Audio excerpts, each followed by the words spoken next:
Selected Works of Mao Zedong, Volume 2, Audiobook Part 4. Urgent Tasks Following the Establishment of Kuomintang-Communist Cooperation, September 29, 1941. As far back as 1933, the Chinese Communist Party issued a declaration stating that it was ready to conclude an agreement for resisting Japan with any section of the Kuomintang Army on 3 conditions, namely, that attacks on the Red Army be stopped, that democratic freedoms be granted to the people, and that the people be armed.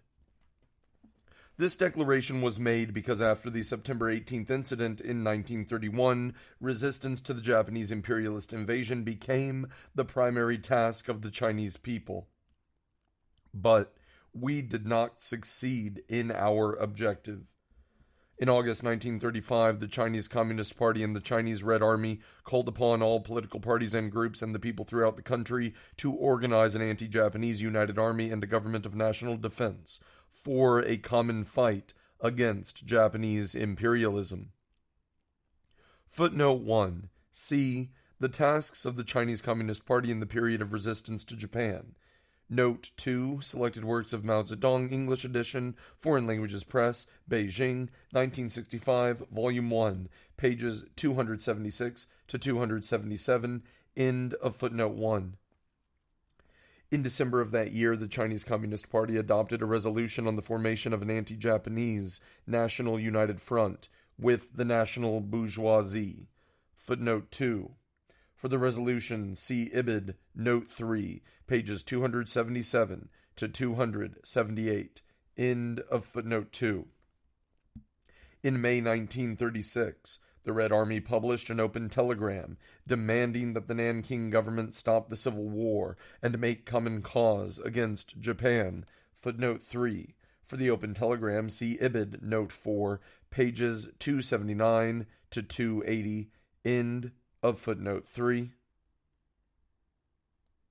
In August of that year, the Central Committee of the Chinese Communist Party sent a letter to the Central Executive Committee of the Kuomintang, demanding that the Kuomintang stop the civil war and form a united front of the two parties to fight jointly against Japanese imperialism.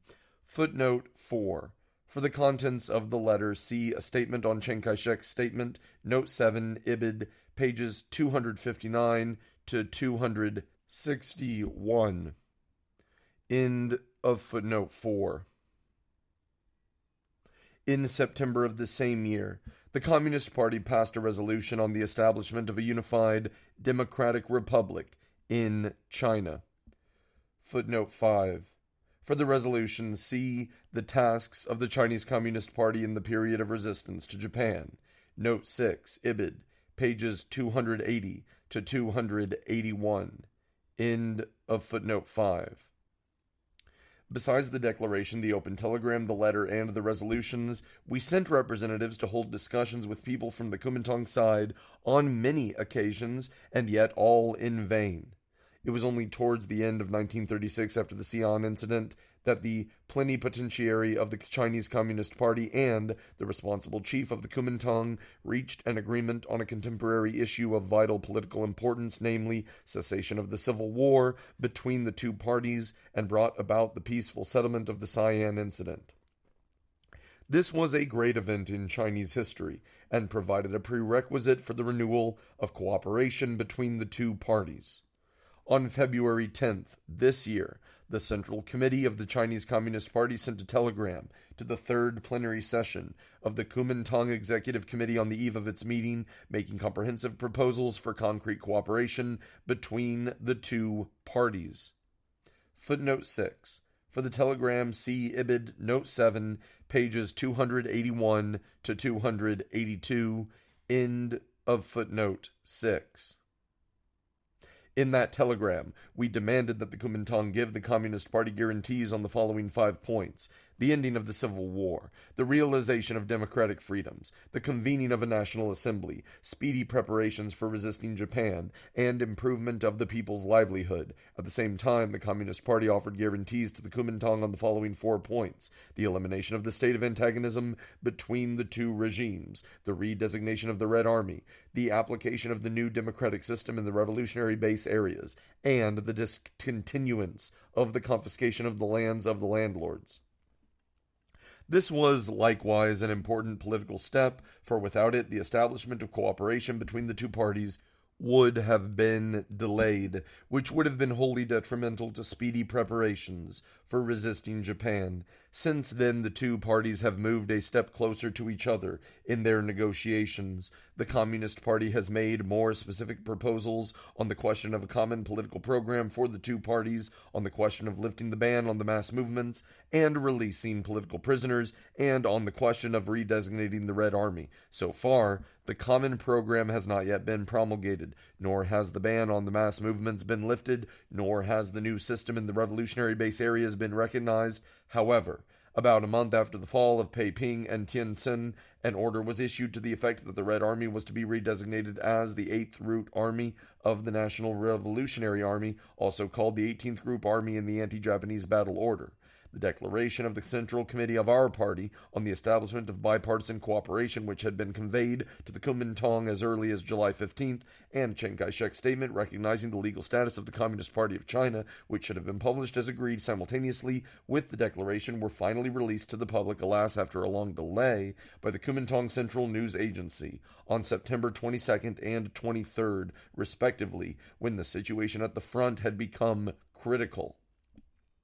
The Communist Party's declaration and Chiang Kai-shek's statement announced the establishment of cooperation between the two parties and laid the necessary foundation for the great cause of alliance between the two parties to save the nation. The declaration of the Communist Party not only embodies the principle of unity between the two parties, but also embodies the basic principle of the great unity of the people throughout the country. It is good that Chiang Kai-shek in his statement recognized the legal status of the Communist Party throughout China and spoke of the necessity of unity to save the nation. However, he has not abandoned his Kuomintang arrogance or made any necessary self-criticism, and we can hardly be satisfied with that. Nevertheless, the united front between the two parties has been proclaimed as established. This has ushered in a new epoch in the history of the Chinese Revolution. It will exert a widespread and profound influence on the Chinese Revolution and play a decisive role in defeating Japanese imperialism.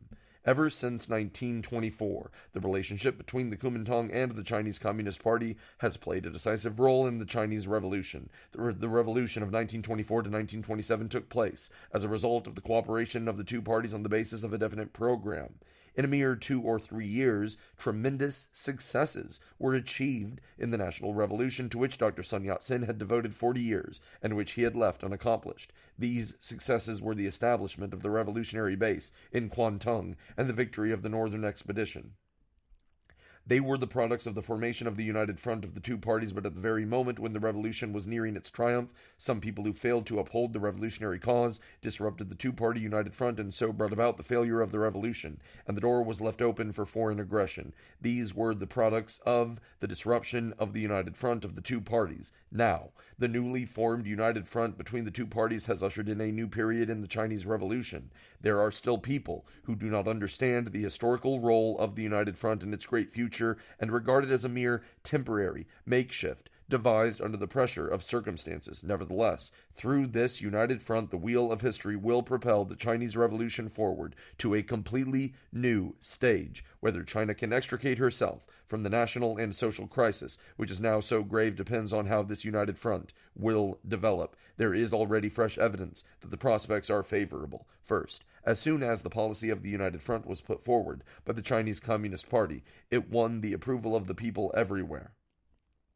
This is a clear expression of the will of the people. Second, immediately after the Xi'an incident was settled peacefully and the two parties ended the civil war, all political parties and groups, people in all walks of life, and all armed forces in the country achieved unprecedented unity. This unity, however, still falls short of meeting the needs of resisting Japan, especially as the problem of unity between the government and the people remains basically unsolved. Third, and most striking of all, is the fact that the nationwide war of resistance has started. We are not satisfied with the war of resistance in its present state because, though national in character, it is still confined to the government and the armed forces. As we pointed out earlier, Japanese imperialism cannot be defeated through a war of resistance of this kind. Nevertheless, for the first time in 100 years, China is definitely putting up nationwide resistance to a foreign invader, and this could never have come about without internal peace and without cooperation between the two parties. If the Japanese aggressors were able to take the 4 northeastern provinces without firing a single shot during the time when the two-party United Front was broken up, then today, when the United Front has been reestablished, they will not be able to occupy more Chinese territory without paying a price in bloody battles. Fourth, there is the effect abroad. The proposal for the anti-Japanese United Front put forward by the Chinese Communist Party has won the support of the workers and the peasants and the communist parties all over the world. With the establishment of cooperation between the Kuomintang and the Communist Party, the people of various countries, and particularly of the Soviet Union, will help China more actively. China and the Soviet Union have concluded a treaty of non-aggression, and the relations between the two countries can be expected to improve still further. Footnote 7. The Treaty of Non-Aggression between the Republic of China and the Union of Soviet Socialist Republics was concluded on August 21st, 1937. End of footnote 7. From all this evidence, we can state with certainty that the growth of the United Front will carry China towards a bright and great future, namely the defeat of Japanese imperialism and the establishment of a unified democratic republic. However, the United Front cannot accomplish this great task if it remains in its present state. The United Front of the two parties must be developed further, for in its present state it is not yet broadly based or consolidated. Should the anti-Japanese National United Front be confined to the Kuomintang and the Communist Party? No, it should be a unified front of the whole nation, with the two parties forming only a part of it. It should be a united front of all parties and groups, people in all walks of life, and all armed forces, a united front of all patriots, the workers, peasants, soldiers, intellectuals, and businessmen.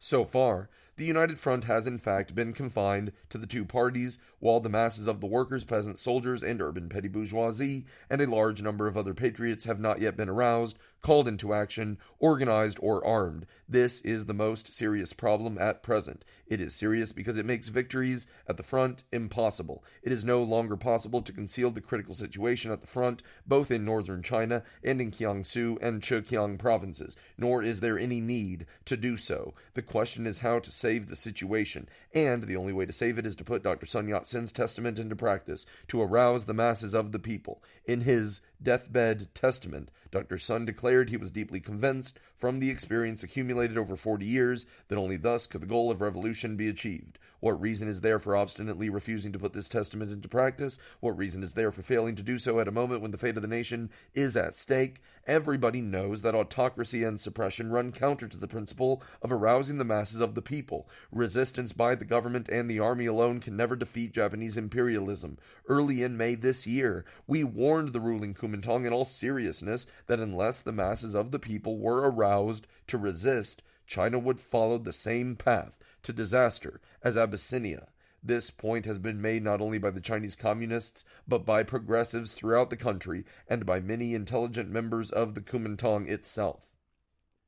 Yet the policy of autocratic rule remains unchanged. As a result, the government has estranged itself from the people, the army from the masses, and the military command from the rank and file. Unless the United Front is reinforced by the participation of the masses, the crisis on the war fronts will inevitably be aggravated, not mitigated. The present anti-Japanese United Front still lacks a political program to replace the Kuomintang's policy of autocratic rule, a program accepted by both parties and formally promulgated. In relation to the masses, the Kuomintang is continuing the same practices it has followed for the last 10 10 years. There has been no change, and on the whole, everything has remained the same for the last 10 years, from the government apparatus, the army system, and the policy towards civilians, to financial, economic, and educational policies. Changes there are, and very great ones too. Cessation of civil war and unity against Japan. The two parties have ended the civil war, and the nationwide war of resistance against Japan has started, which mean a tremendous change in the Chinese political scene since the Xi'an incident,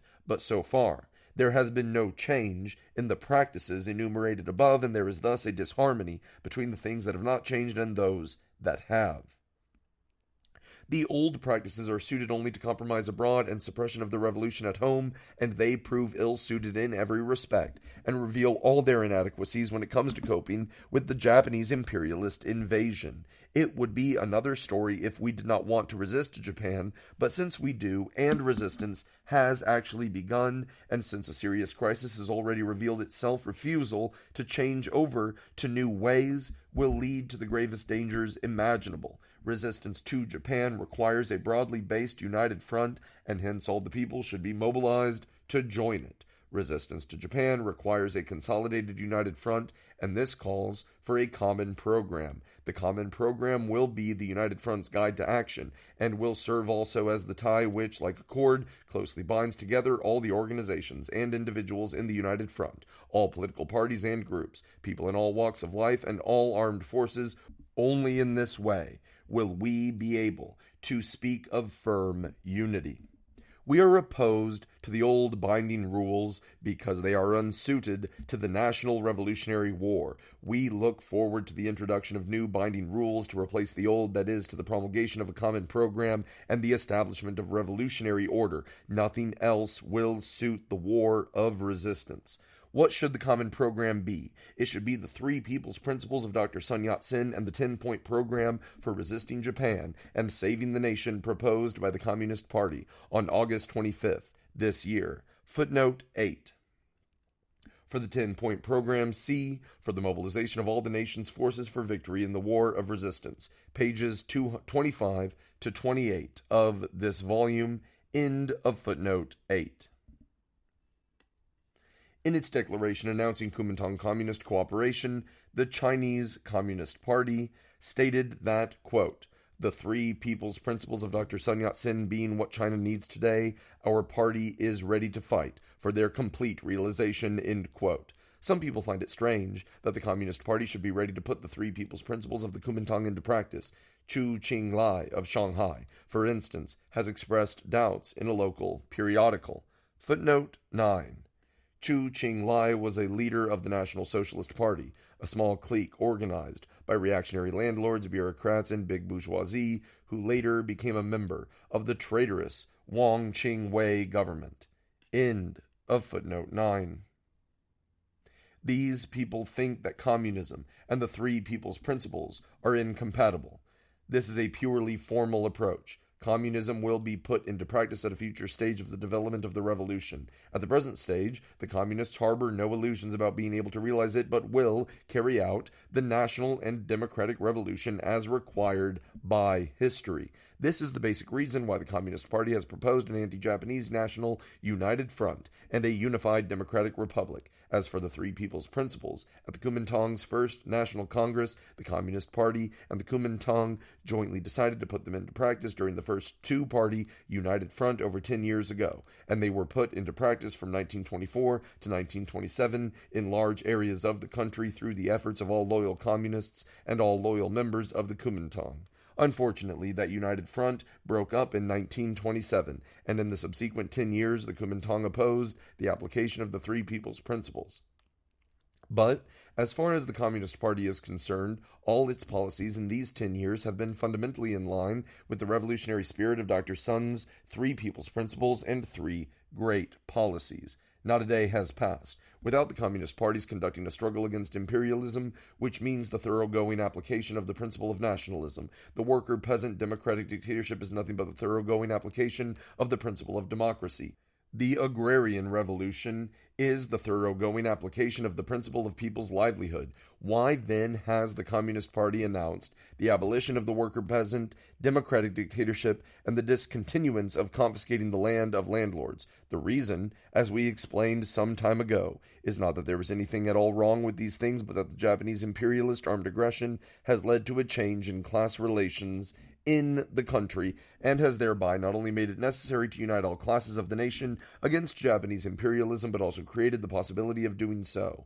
An anti-fascist united front, for the sake of common struggle against fascism, is both necessary and possible not only in China, but throughout the world. Therefore, we stand for the establishment of a national and democratic united front in China. It is on these grounds that we have proposed a democratic republic based on the alliance of all classes in place of a worker-peasant democratic dictatorship. The agrarian revolution put into effect the principle of land to the tiller, which is precisely what Dr. Sun Yat-sen proposed. We have now discontinued it for the sake of uniting greater numbers of people against Japanese imperialism, but that does not mean China does not need to solve her land problem. We have univocally explained our position on the causes of these changes in policy and their timing.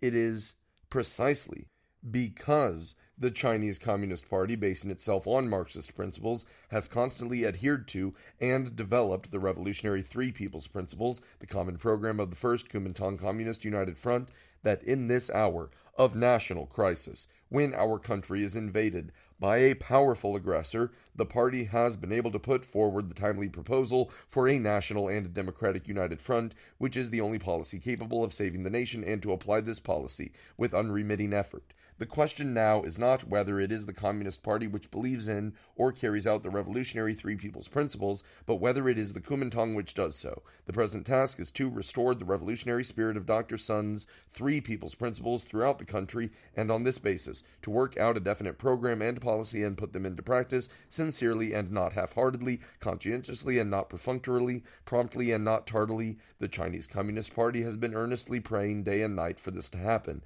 For this very reason, it put forward the 10-point program for resisting Japan and saving the nation after the Liu Kochiao incident. The 10-point program is in line both with Marxism and with the genuine revolutionary Three People's Principles. It is an initial program, the program for the Chinese Revolution at the present stage, which is the stage of the anti-Japanese National Revolutionary War.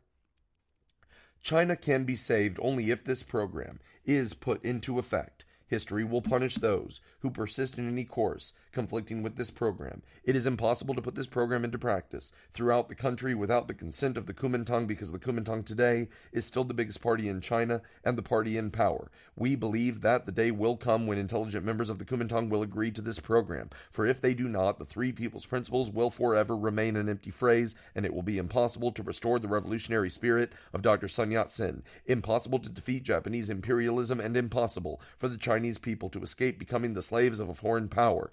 No really intelligent member of the Kuomintang can possibly want this to happen, and our people will never allow themselves to be turned into slaves. Moreover, in his statement of September 23rd, Mr. Chiang Kai-shek declared, quote, "I hold that we who stand for the revolution should put aside personal grudges and prejudices and devote ourselves to the realization of the Three People's Principles. At this critical juncture of life and death, we should all the more let bygones be bygones, and together with the whole nation, make a completely fresh start and work strenuously for unity in order to preserve the very life and existence of our country." End quote. This is most true. The urgent task at present is to strive for the realization of the Three People's Principles, to discard personal and factional prejudices, to change the old set of practices, to carry out a revolutionary program in line with the Three People's Principles, and immediately to make a complete, fresh start together with the whole nation. Today, this is the only course. With further delay, it will be too late to repent. But there must be instruments for carrying out the Three People's Principles and the 10-point program, and this raises the question of reforming the government and the army.